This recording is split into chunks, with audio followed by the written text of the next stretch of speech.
네, 전에도 인용한 바가 있는 것 같은 그 찰리 채플린의 그 유명한 말, 이 말은 일단 제 마음에는 많이 와닿습니다. 여러분들께서도 처음 들으실 것은 아니 이 말이 마음에 많이 와닿을 것 같은데요.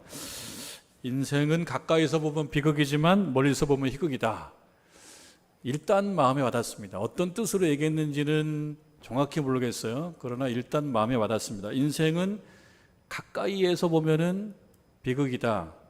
왜 일단 와닿냐면은 우리가 살아가는 삶 가운데 비극이라고 얘기할 만한 요소들이 좀 있거든요. 누구나 예외가 없습니다. 그러나 또 희극이라고 얘기할 만한 그런 부분도 또 있습니다. 그래서 정확히 뜻은 좀 들어봐야 되겠습니다만 어쨌든 마음에 일단 와닿습니다. 아, 인생은 가까이서 보면 비극인 면이 있구나. 이렇게 가까이 가서 보면은, 멀리서 보면은 비극이 아닌 면도 있구나. 희극인 면이 있구나. 일단 마음에 와닿습니다. 이 말을 이제 영어로 된 표현을 좀 살펴보면은 가까이서 본다라고 하는 이 표현이 여러분 우리 낯설지 않은 표현인데요. 클로즈업이라고 하는 말로 표현되어 있어요. 클로즈업. 이거 뭡니까? 카메라를 가까이 될 때 클로즈업 한다 그러죠. 클로즈업. 그래서 인 클로즈업 하면은 가까이서 보면은 비극이다. 그리고 멀리서 본다라고 할 때 그 멀리서라고 하는 말은 또 어렵지 않은 단어로 이렇게 표현되어 있는데요. 인 롱샷 이렇게 돼 있어요. 멀리서 찍으면 롱샷, 멀리서 찍으면 코미디다, 코미디, 희극이고, 그 다음에 가까이서 이렇게 보게 되면 트래지디, 그래서 비극이다, 이렇게 돼 있어요. 이 말은 카메라를 비유한 거죠. 인생을. 사진을 찍을 때 우리가 가까이 클로즈업해서 찍으면 잘 보이지 않습니까? 여러분들께서 사진을 찍는 걸 좋아하시는 분도 많이 계시는데 사진 찍으실 때 가까이서 찍는 게 좋으세요? 아니면은 좀 떨어져서 찍는 게 좋으세요? 떨어져서 찍는 게 좋으세요? 왜 그러세요? 자신이 좀 없는 것일 수도 있습니다. 저는 사진 찍는 거 그렇게 즐겨하지 사실은 않는데 사진을 찍는다 그러면 가까이서 찍는 거는 조금 이렇게 좀 염려가 됩니다. 왜 가까이서 찍으면 다 나오는데 다 안 나왔으면 좋겠다 이런 마음이 좀 있는 것 같아요. 여러분은 어떤지 모르겠습니다. 가까이서 찍으면은 얼굴을 통해서 보면 여기서 흠이 있는 것도 보일 거고, 기미도 보일 거고, 점도 보일 거고, 어느 부분은 약간 상처가 있는데 흉터도 보일 거고, 주름도 보일 거고, 그 다음에 살아오면서 내 얼굴에 대해서 약간 자신이 없다 그러면 가까이서 찍는 거 좀 부담스러울 거예요. 그래서 가까이 찍는 거 좀 안 하고 좀 떨어져서 찍으라고. 떨어져서 찍으면은 나 멀리서 찍을 때 우리 실루엣 이게 전체가 안 보이도 이렇게 틀만 보이면 좋다. 나는 기본적으로 모양은 괜찮다. 그럼 멀리서 찍는 게 좋은 거예요. 이거를 비유한 거죠. 가까이서 보면은 자세하게 보이고 멀리서 찍으면 자세히 보이지 않는다. 흠도 안 보이고 상처도 안 보이고 그럴 수 있다. 그래서 오히려 더 멋있다, 멀리서 찍으면. 이 말은요, 우리 인생도 먼 훗날 돌아보면 멋지게 보일 수 있다, 멋진 추억으로 보일 수 있다라고 하는 뜻이랍니다. 더 정확하게는 또 연구를 좀 해봐야 되겠습니다. 근데 먼 훗날이라고 한다 그러면 지금으로부터 멀리 떨어져 있는 거죠. 멀다. 먼 훗날에서 과거의 어떤 시점을 생각해 보면 먼 거예요. 먼 거예요. 그래서 롱샷이에요. 롱샷. 그래서 과거에서 먼 훗날 우리 인생을 이렇게 보게 되면 괜찮다. 그렇게 비극이지 않고 재미있는 부분도 있다. 이런 뜻인 것 같습니다. 큰 배우의 인생에 대한 통찰이 참 빛난다 그런 생각합니다. 여러분 인생에 대해서 한번 논해 보실 때 이렇게 인생은 가까이서 보면 비극이고 멀리서 보면 희극이다 이런 통찰을 한번 해보시는 것도 좋겠는데 내 인생에 대한 통찰은 어느 정도인가? 이 대배우의 이 통찰이 빛납니다. 그런데 여러분 한편 이 말은 제가 처음에 말씀드렸다시피 일단은 마음에 와 닿는다 그랬죠. 일단. 왜냐하면 내가 깊이 이 말을 이해하지 않고 인생은 맞아 그래 이렇게 생각이 드는 거거든요. 그래서 이 말은 읽는 사람의 이해에 따라서 다양하게 변용됩니다. 다양하게 적용됩니다. 가까이서 보는 것, 멀리서 보는 것, 이러한 어떤 이미지라고 할까요? 이것은 다양한 상황 속에서 사람에 따라 다양하게 적용됩니다. 이렇게도 변용될 수 있습니다. 좋아 보이는 사람도 가까이 가서 보면은 그렇지 않은 면도 있어. 이렇게 적용될 수 있겠고요. 또 한편으로서는 한 사람이 아니고 저 두 사람 사이가 참 좋게 보여. 우리가 볼 때 그런 거예요. 이것은 클로즈업해서 본 겁니까? 롱샷으로 본 겁니까? 저 두 사람 참 좋아 보여. 그러나 가까이 가서 보면 그들도 다 어려움이 있는 거예요. 어떨 때는 싸움이 있고 다툼이 있어요. 싸움도 있고 다툼이 있는데 그냥 싸우는 게 아니고 심하게 다투는 면도 그 둘 사이에 있을 수도 있는 것입니다. 가까이 가서 보면 그렇습니다. 아마 경험해 보셨을 거예요. 특별히 가까운 사람들끼리 살면서 그런 경우가 많습니다. 가까이 가서 보면은 좋은 사이라도 나쁜 면이 그 안에 있기도 하다는 거예요.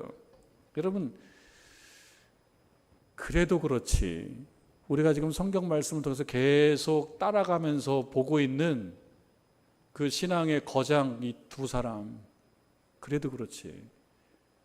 바울과 바나바는 좀 달라야 되지 않겠어요? 바울과 바나바. 바울이 어떤 사람이고 바나바가 어떤 사람입니까? 바울과 바나바도 가까이 가서 보니까 싸워요. 가까이 가서 보니까. 근데 어떻게 싸우냐면 격하게 싸워요. 심하게 싸워요. 39절 말씀 먼저 보겠습니다. 39절 말씀. 서로 심히 싸운다. 서로 심히 다투며 피차 갈라선다. 심하게 싸우니까 갈라서는 거죠. 심하게 싸우면은 같이 있고 싶지 않지요.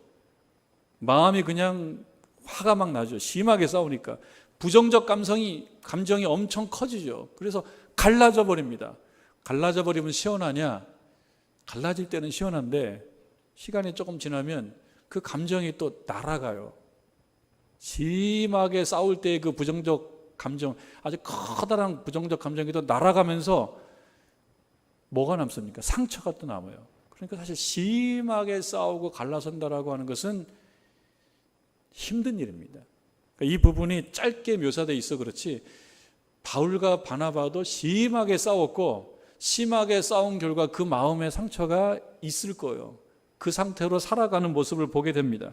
살면서 싸우거나 다투는 것은 꼭 바람직한 것은 아닐 것입니다. 꼭 바람직한 것은 아닌데 유감스럽게도 피할 수 없는 현실이라고들 합니다. 그거는 제 얘기가 아니고 많은 사람들이 하는 거예요. 싸움과 다툼과 갈등은 이거는 그냥 있는 거지 없는 거가 아니다. 문제는 싸움과 다툼과 갈등을 어떻게 처리하느냐가 중요한 거지 없이 할 수는 없다. 인간 사는 삶 속에는 싸움도 있고 다툼도 있고 갈등도 있는 거예요. 그래서 갈등을 이야기할 때 뒤에 관리라고 하는 말을 써요. 관리. 이건 사람들 사이의 싸움도 있고 저기 어떤 기업들 간의 싸움도 있고 나라들 간의 싸움도 있고 없을 수 없다. 왜? 다르니까. 다름이 좀 강해지면 다투고 싸우거든요. 그러면 이걸 어떻게 처리할 거냐, 어떻게 관리할 거냐. 이 싸움과 다툼과 이 갈등을 연구하는 그 학자가 이 부분을 조금 개념을 구별하더라고요. 영어식 표현으로 갈등을 conflict라고 표현합니다. conflict. 그런데 이 conflict을 구별하더라고요. high conflict. 이건 학자가 하는 얘기예요. high conflict. 높은 conflict, 높은 갈등. 이 높은 갈등이라고 이야기하는 high conflict은 아주 대단히 나쁜 갈등을 얘기합니다. 이 갈등은 뭘 얘기하냐면 그냥 싫은 거예요. 이 갈등은요, 사실 해결이 안 될 가능성이 많아요.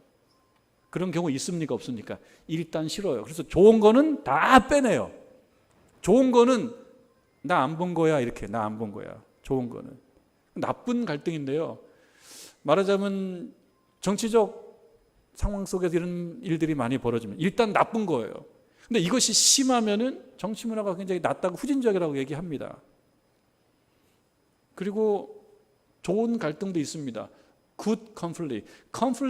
conflict이라고 하는 말 자체가, 갈등이라는 말 자체가, 이 다툼, 싸움이라는 말 자체가 부정적인데 여기에 good이 낀다고요. good이. good. 좋은 갈등, 좋은 싸움, 좋은 다툼.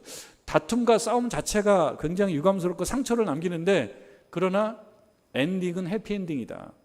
그래서 해피가 없는, 끝에도 계속 나쁜 거는 하이 컨플릭이고요.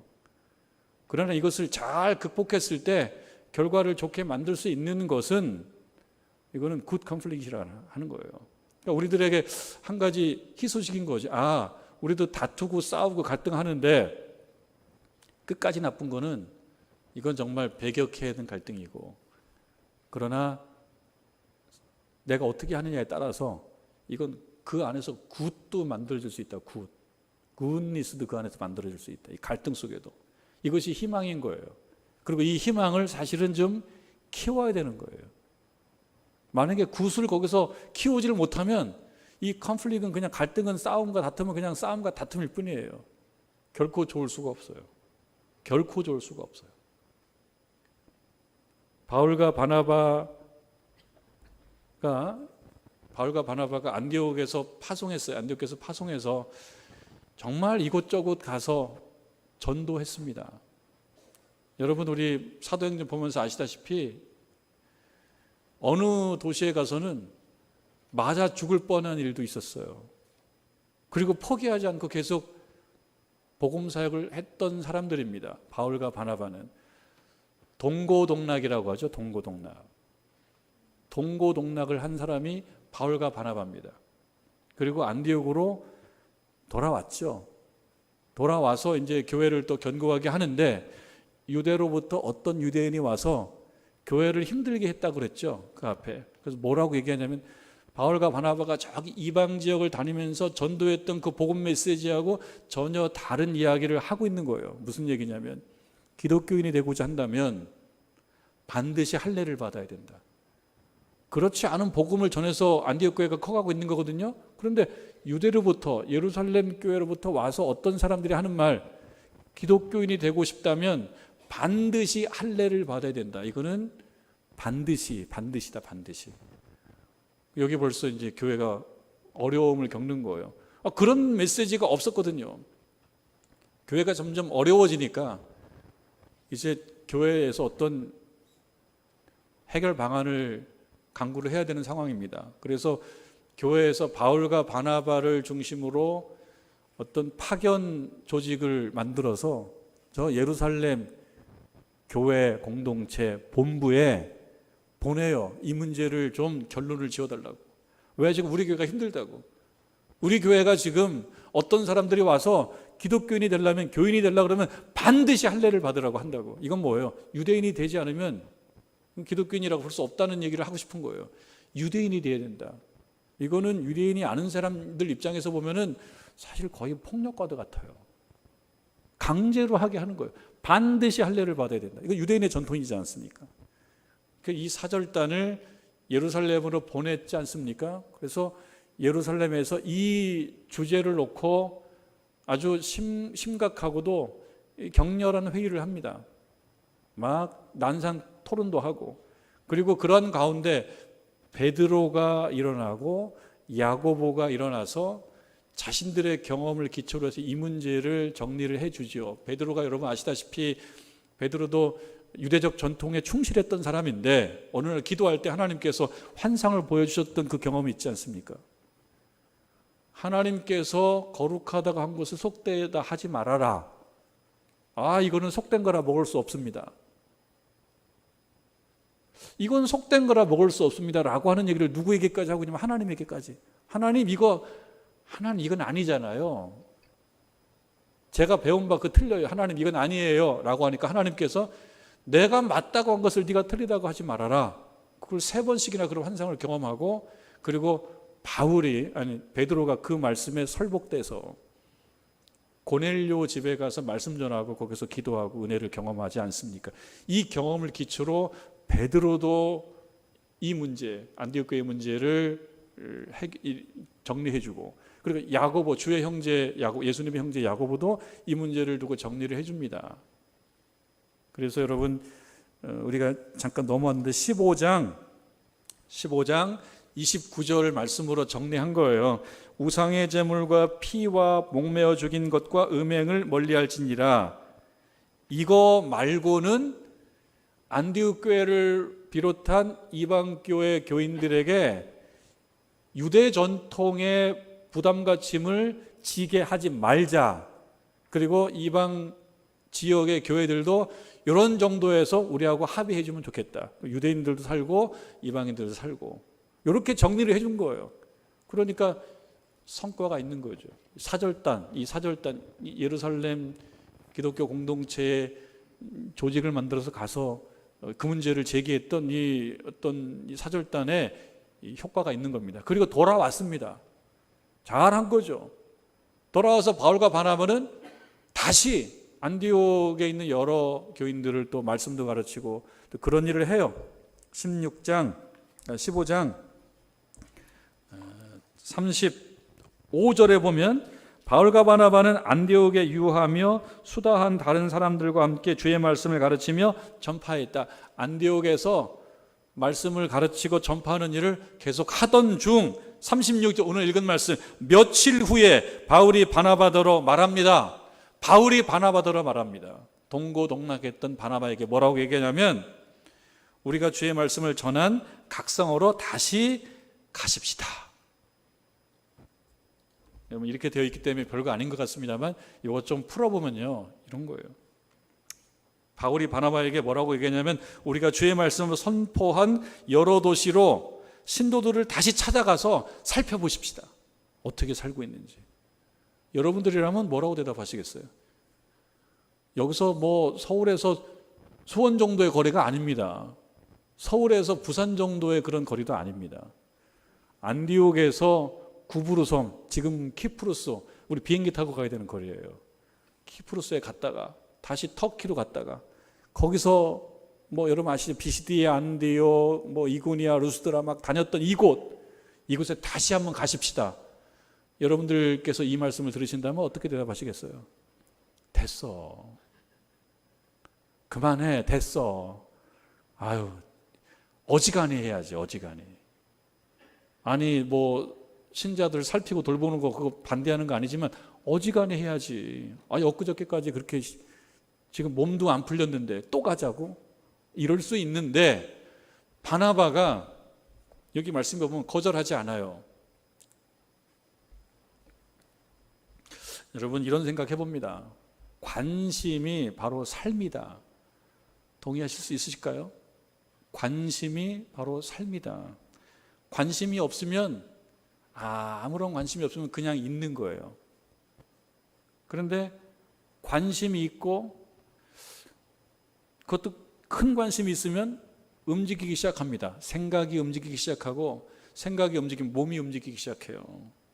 그리고 그 움직임이 그 삶이에요. 여러 가지. 칼국수 좋아하는 분들은요, 1시간, 2시간 가서 칼국수를 사드시러 가요. 다른 도시로. 그럼 그런 관심이 없는 분은 왜 저래? 이마트에서 칼국수 사다가 끓여 먹으면 되는데 왜 저래? 이렇게 한단 말이에요. 근데 관심이 있는 분은 2시간 칼국수 먹으러 간단 말이에요. 이해가 안 되지만 관심이 있으면 그게 그 사람의 삶이에요. 자전거 좋아하는 분, 여행 좋아하는 분, 캠핑 좋아하는 분, 전자제품 좋아하는 분, 관심이 생기면 그쪽으로 생각이 가고 몸이 움직이는 거예요. 관심이 깊어지게 되면 그때 비로소 상상력이 발동합니다. 그리고 이 상상력이라고 하는 것은 공상 이런 게 아니고요, 어떤 세계에 대한 특별한 창의력이 생긴다는 거예요. 상상력은. 이거는 뭔가 깊이 들어가야 되는 겁니다. 상상력. 철학을 공부를 많이 하면 어떤 상황을 봐도 철학적 상상력이 생기고요. 시를 많이 공부하면, 시를 많이 쓰면 시적 상상력이 생겨요. 어제 비가 와서 막 낙엽이 떨어지고 막 마당이 지저분해요. 그래서 청소적 상상력만 풍부하면 이제 저거 어떻게 치우지? 이 청소적 상상력 매우 좋은 겁니다. 교회에는 청소적 상상력 있는 분 정말 필요해요. 그러나 어떤 분은 그걸 보고 치우지 말라고.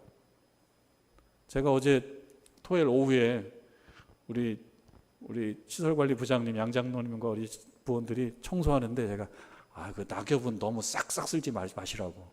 조금 남겨주셔도 괜찮다고. 보기 좋다고. 왜? 저는 시적 상상력이 조금 있나 봐요. 조금 놔도 괜찮다고. 사람마다 다른 거거든요. 사람마다. 근데 어느 분야에 깊이 들어가면 상상력이 생기는 거예요. 이제 우리 교회 김장을 조금이라도 해야 되겠다 싶어서 우리 권사님께 조금이라도 하십시다. 그렇게 했거든요.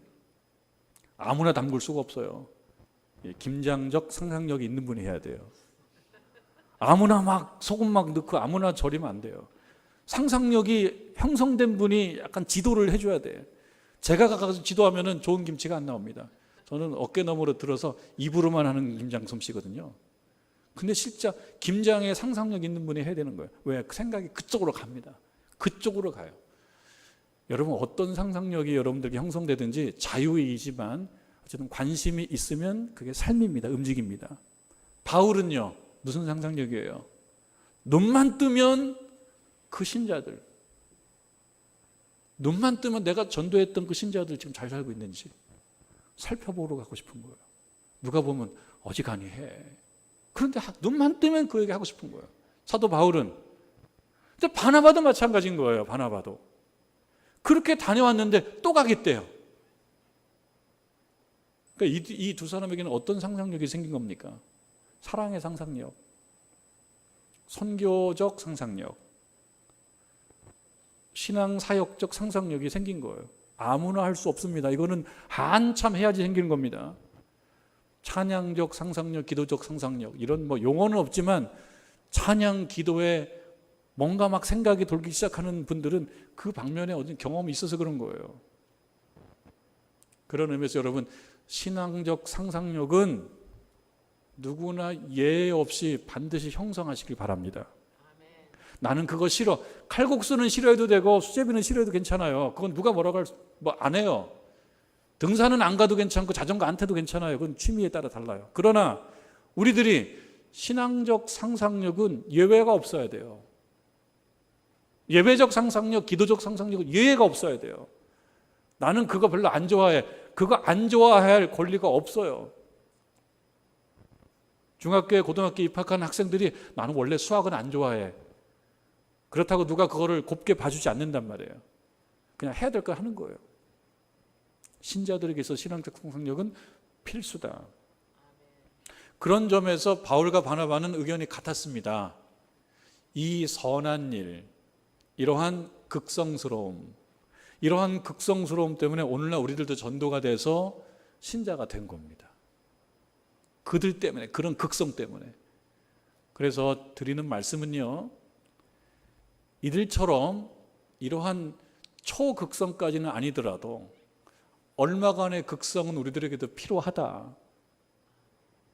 너무 점잖은 것이 아니라 얼마간의 극성, 어쩌면 최소한의 극성스러움은 우리들에게도 필요하다라고 하는 그런 메시지를 하나님께서 오늘 우리에게 주시는 겁니다. 아멘.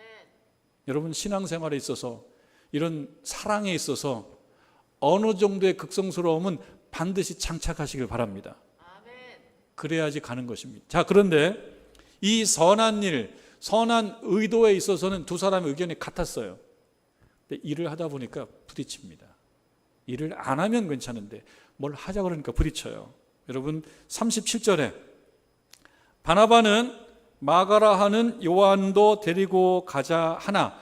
그러니까 얘기는 뭡니까? 바나바도 가는 데는 동의해요. 다시 그곳을 가서 그들을 살펴보는 것, 형제들을 살펴보는 것, 형제들이 어떠한가 살펴보는 거에는 동의합니다. 그런데 세부적으로 들어가니까 의견이 달라요. 이 마가라 하는 요한은 어떤 사람이냐면 전도 여행을 갈 때 바울과 바나바와 함께 했던 사람이에요. 마가라 하는 요한. 그런데 구브루 섬을 지나가서 지금 터키 소아시아에 발을 디뎠을 때 그곳에서 나 여기서 끝내겠다라고, 나 그만하겠다라고 뒤돌아간 사람이에요. 왜 돌아갔는지를 이유를 정확히 얘기를 안 하니까 정확히는 모르지만 몇 가지 미루어 짐작해 볼 수 있는 단서는 있습니다. 바나바는 그 마가 요한을 두 번째 방문할 때도 데리고 가자라고 했어요. 근데 바울은 뭐라고 얘기하냐면 38절 말씀인데요. 바울은 밤빌리아에서 자기들을 떠나, 세 번역에서는 버린다라고 얘기해요. 세 번역. 밤빌리아에서 자기들을 버리고 떠나서 돌아간, 그런데 뭐라고 했냐면 일하러 가지 아니한, 일을 안 했다는 거예요. 바울의 입장에서는요, 지금 말하자면 밭농사로 얘기하자면 지금 밭을 이제 삽으로 해가지고 고랑도 파고 해야 되는데 안 하고 가버린 거예요. 일을 하러 가지 않은 거예요. 바울에게 있어서는. 바울의 마음속에는 마가 요한은 어떤 사람이냐면 일하러 가는 우리들에게 등 돌려서 떠나서 우리를 버리고 가버린, 일을 하지 않은 사람, 게으른 사람. 근데 이 사람과 함께 하는 것이 38절 끝에 보면 옳지 않다. 싫어서 안 가는 거하고 옳지 않아서 안 하는 거하고 조금 다른 거예요. 사도 바울은 옳지 않다라고 확신하고 있어요. 옳지 않다. 이건 틀려먹었다. 이 사람과 같이 가는 것은 틀려먹었다. 왜? 우리가 또 하나님 일을 해야 되는데 하나님 일에 도움이 안 되는 사람이야. 이건 옳지 않아. 틀려먹었어. 어떤 분들은 얘기합니다. 바울은 일 중심, 바나바는 사람 중심. 이렇게 단순화시킬 수 있을런지 모르지만 그렇게 보는 분들도 좀 있긴 해요. 어찌되었든 바울은 싫어요. 이 사람 같이 가는 거 원치 않아요. 바나바는 같이 가고 싶어 해요. 그런데 그러한 의견이 달라서 어떻게 했느냐? 39절에 보니까 심히 다퉜다, 심히 싸웠다, 날카롭게 부딪혔다는 거예요. 심히 다퉜다. 다퉜다라고 하는 말로도 표현하지 않고 심하게 다퉜다라고 하는 것은 싸움인 거예요. 어느 정도까지 심하게 다퉜냐면 동고동락했는데 서로 등지고 헤어지게 됐습니다. 갈라서게 됐습니다. 이 부분이 보면 참 아픈 일입니다. 동고동락한 신자들이 갈라서는 것은 아픈 일이에요. 이거는 신자뿐만 아니고 우리가 삶을 살아가면서 내 친한 지인들, 여러분 친구들 중에서도 때때로 20년, 30년도 가지면 어느 시점에 그냥 갈라서는 일도 생기는데 반드시 상처를 남긴다고요. 유쾌할 리가 없어요. 그것도 심하게 다퉈서 어디 이사를 멀리 가서 헤어지는 게 아니라 심하게 다투고 갈라져 버리면 그때는 시원할지 몰라요. 심하게 싸우고 갈라져! 그러면 시원할지 몰라요. 근데 심하게 다투면서 발생한 감정은 휘발성이라 시간 지나면 휙 날아가 버려요. 그리고 시간이 지나면 뭐만 남냐? 상처만 남아요. 상처가 남으니까 아무것도 하기 싫어요. 위기가 오는 거예요. 위기가. 그래서 여러분 다툼과 싸움 이런 것은 좋은 것은 아닙니다. 할 수 있으면 가장 빨리 신속하게 해결해야 됩니다. 신속하게 해결해야 되는데 지금 바울과 바나바는 신속하게 해결하는 게 없어요. 극단적으로 가버렸습니다. 헤어졌습니다. 자, 그러면 여러분 우리가 이 말씀을 읽으면서 뭘 생각해 봐야 되냐면 하나님께서 이 사도행전 저자 누가를 통해서 이러한 바나바와 바울의 민낯이에요. 이 훌륭한 거인으로만 생각했는데 일을 하면서 의견이 안 맞는다고 심하게 다투고 싸우고 이걸 해결하지 않고 갈라서서 너는 너 나는 나 이렇게 돼버렸다라고 하는 이런 민낯, 이러한 어쩌면 조금 부끄러운 부분을 여과 없이 이 글을 읽는 신자들에게 공개해 버렸어요. 하나님께서. 바울과 바나바는 사실 하나님께 가서 그렇게 아마 이야기했을 수 있어요. 하나님, 그때 좀 그것 좀 감춰주시지. 왜 그걸 기록하게 하셔가지고 수많은 신자들이 나하고 바나바하고 싸운 거 맨날 본다고. 이거. 그건 좀 너무하신 거 아니냐고. 하나님께서 다 뜻이 있다. 그럼 여러분 바울과 바나바라고 하는 이런 신앙의 거장이 맞붙어 싸우고 심하게 다투고 결국 갈라서는 이러한 여과 없는 민낯, 이거를 우리들에게 공개하는 이유가 있지 않겠습니까? 해결책은 아직 안 났어요. 몇 가지를 보고 몇 가지를 보자는, 몇 가지를요. 다투는 게 싸울 땐 싸워야지 이런 교훈을 얻겠습니까? 싸울 땐 싸워야지 그런 교훈을 얻으라고 준 것은 아닙니다. 저 대단한 두 사람도 심하게 싸웠으니 나도 싸워서 지금 마음이 아프지만 너무 자책하지 말아야지, 이런 교훈을 얻는 거는 제가 말리지 않겠어요. 그럴 수 있습니다. 이 사람들도 싸웠는데 내가 싸우는 것 정도야, 괜찮다고 생각해. 그런 교훈 얻을 수 있습니다. 또 이 두 사람이 나중에 결론이 좋아요. 그래도 또 성과들이 좋아. 성과들이 싸울 땐 싸우더라도 성과가 좋으니까 괜찮아, 이런 교훈을 얻을 수도 있습니다. 근데 이거는요, 성과가 좋은 사람들에 한해서 하는 겁니다. 바울은 계속 2차 전도행, 3차 전도행까지 계속 가죠. 바나바는 어떻게 합니까? 마가 요한을 데리고 구브로 섬에 가서 거기서 또 본인 일을 합니다. 이런 일을 하는 사람들에게 한해서 이 교훈을 받는 거예요. 여러분, 다툼과 싸움이 어쩔 수 없을 때가 있지만 결코 아름답지는 않다라고 하는 것을 본문은 얘기해 주기 때문에 여기서 정당성을, 싸움과 다툼과 갈등의 정당성을 얻지는 마세요. 아름다운 모습은 아닙니다. 가능하면 오래 끌지 말고 신속하게 잘 해결하시라라고 하는 말씀을 우리에게 전해줍니다. 중요한 것은 또 다툼 이후입니다. 두 사람이 다투고 싸우면서 그만둬라고 하면서 다 끝내버린 게 아니고 그래도 주의 일을 하고 있다라고 하는 점, 하나님 일의 현장을 떠나지 않고 있다라고 하는 점은 눈여겨보시기 바랍니다. 다 그만둬 이렇게 끝난 게 아니에요. 바울은 실라와 함께 다시 떠났고 바나바는 마가 요한과 함께 떠나서 주의 일을 감당했다라고 하는 점을 눈여겨보시길 바랍니다. 그게 완벽하다는 게 아니라 그 점을 눈여겨보시기를 바랍니다. 바울과 바나바가 그들의 갈등을 잘 해결했느냐, 그 내용은 없어요. 그럼 이 얘기는 누구에게 주는 겁니까? 우리들에게 주는 거예요. 신자들도 주의 일을 하다가 혹은 주의 일을 하지 않는 다른 일을 하다가 이런 심한 갈등과 다툼이 있을 수가 있는데, 이때 이 상황을 보면서 우리는 어떻게 할 것인가를 생각해 보라고 하는 것입니다. 주의 현장, 사역 현장을 떠나지 말아라 라고 하는 점 매우 중요하고, 다 끝내버려 이렇게 하지 말아라, 그거 참 중요하고요. 그리고 또 하나, 본문에서 우리에게 가르쳐주지 않은 매우 중요한 교훈 하나는 이 성경을 읽는, 이 말씀을 읽는 신자들이 반드시 발견해내라고 하는 것입니다. 그건 뭐냐? 어려움이 있고 다툼이 있고 싸움이 있고 갈등이 있을 때 이걸 가지고 어디로 나아가라는 거예요? 하나님 앞에 나아가라고 하는 것. 이거는 본문이 가르쳐주지 않는, 우리가 이 행간에서 발견해야 되는 그런 요소입니다.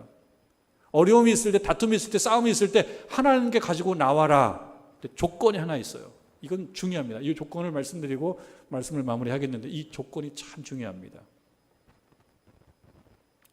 하나님께 싸움과 다툼과 갈등의 문제를 가지고 하나님 어떻게 해야 돼요? 라고 가지고 나오는 분은 이 조건을 반드시 충족해야 돼요. 무엇이냐?